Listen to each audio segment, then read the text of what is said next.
Let's mirror iPhone to Mac. Open Launchpad and then select iPhone mirroring. Click on continue. Now you will need to unlock your iPhone. Open your iPhone and then enter your passcode to unlock it. Then it would automatically go to the next step, which is to allow notifications from iPhone. Click on allow and that's it. iPhone mirroring is ready to use now. Simply click on get started. To protect your iPhone, it would lock it. So enter your Mac password or use Touch ID. Then you will have two options to give access to your iPhone from your Mac. One is by using Touch ID, which is ask every time when you want to access your iPhone. And the other option is authenticate automatically. I prefer the first option to be on the safe side. And here it is. I can now access my iPhone directly from my MacBook. For example, I could open Photos app, watch all my photos and videos, delete photos, or even directly copy my photos and videos from iPhone to Mac.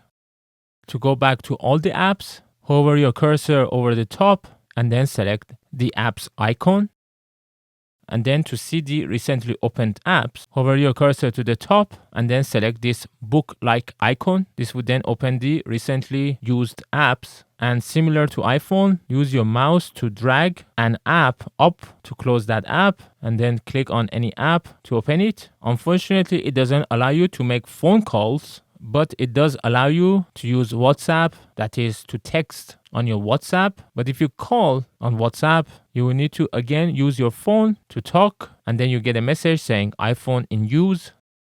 You could also access its settings by opening Settings app and then selecting General and then selecting AirPlay and Continuity. Here you could see the iPhone mirroring and the name of your Mac that your iPhone has established a connection. Now you can go and start mirroring your own iPhone. If you still have any questions, let me know in the comments below.